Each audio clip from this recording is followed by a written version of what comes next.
A moment ago you said, if you think too much about the past, your present is secondhand. What did you mean by that? I mean that somebody in a job like mine, or a journalist like Mrs. Menkes, who are in this kind of business for, let's say, a few years, to be nice with ourselves, if we think it was better, more interesting before, people more... No, it's us to adjust to our times. And the minute you think the past was better, your present is second-hand, and yourself become vintage. Okay, so... It's okay for clothes, it's not that great for people.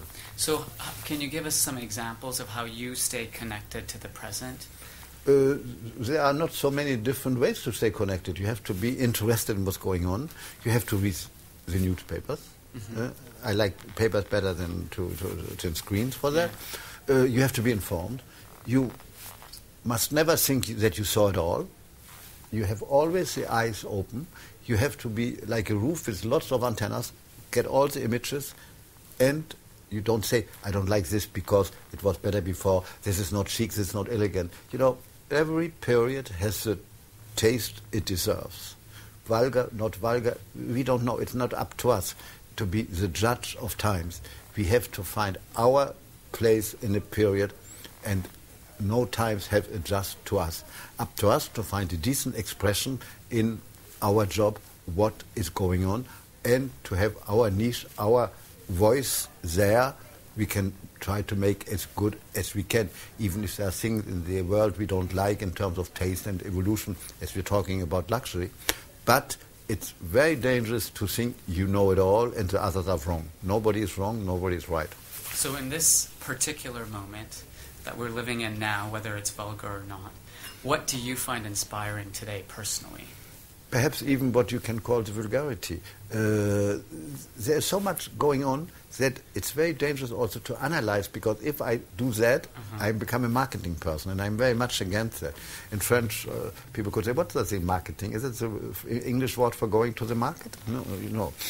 So, no, I don't think in terms like this. I don't analyze.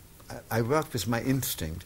If not as a recipe, and I have no recipes, so it's all improvised. As I said before to Mrs. Ming, I'm not a serious person. It's all going through my head like this, and I try to capture it.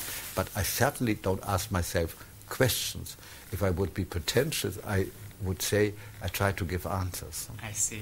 So one thing that I noticed that you did recently was the film that you did for Chanel that was set in Saint-Tropez and the Les Arts. Can you tell us a little bit, we talked a little bit earlier about the role digital is playing in fashion. Yes, but those movies were not digital. One was digital and the other was a real movie. Right. I did the one in Saint-Tropez because it's fun to put Chanel, the mood of Chanel, in all kinds of circumstances. The one before, it was about Shanghai. The only connection with Chanel in China was the screens in Coromandel and some Chinese bronze she had in her apartment. But I made the movie like if she had a dream, she was going to Shanghai in her days, but even as an older woman and in her high days and all that. And it was funny to do. And this movie apparently had a strange effect, because two people who are on it were asked to do it in real movies, and Lady Harlech now is playing with Bruno Ganz in a very important movie in France, and she was discovered in my little movie on internet. And that's the digital element. And that's yes. Earlier, no, because right? internet, even if I make the movie with the film, it can be copied for internet. Yeah. Today, everything is possible. We live in a way, in an unbelievable period. People forget how fascinating it is. 10 years ago, internet was the beginning. Maybe it's horrible with all the Blackberries and all that. People are half with you and half somewhere else. Do you think all of this internet is good for fashion? Good or bad is not up to me to judge it. It is like this. That's what people like. That's what people care for. So that's a wave. It will fade away, maybe. Look, the Walkman, now it's like a historical piece for museums. And when the Walkman was new, everybody wanted a Walkman. Nobody... I think children don't know what a Walkman is anymore. Huh? So we are into iPod. All this is today. And when things become too popular, they are always fading away for something else. Some people say that the internet takes away the exclusivity of fashion. Do you agree with that? Yes, but I hate the word of exclusive. Expensive things of high quality are exclusive by the price.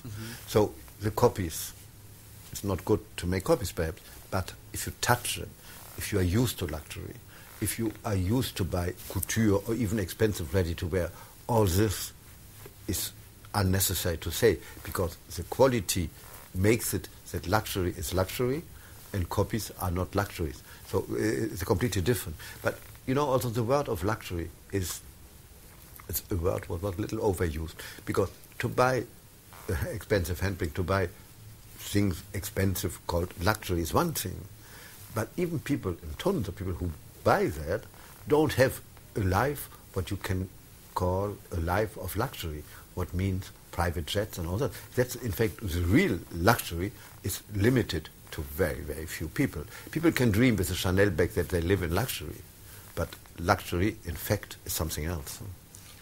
Last question for you, which is, you talked in the conference about digital or kind of technology devices that you find amazing. Talk to us a little bit about the things that you personally use in your life. I think they are very beautiful. I don't use them because, as I said before, I use my brain, and it's up to me to imagine. I don't want to have ready-made images. I want to see the images of my imagination. But I know how to do it. All my assistants work with it all the time, so if I need something, I can ask them. But I think they are very beautiful objects. There is no touch of what is considered bad taste or bad design, because bad design is bad taste today. They are flawless in a way. Facebook is a flawless object. It's for me like a Brancusi. Thank you so much, Mr. Lagerfeld. And as I told you, I got one as a gift in gold, in white gold. And the BlackBerry too, and the iPad, I have all those from a gift. I wouldn't buy it. But somebody gave me all those things in white gold. They're beautiful objects on the table. They are stunning. Yeah. I don't use them because I don't have to use them. Right. Thank you so much. Okay.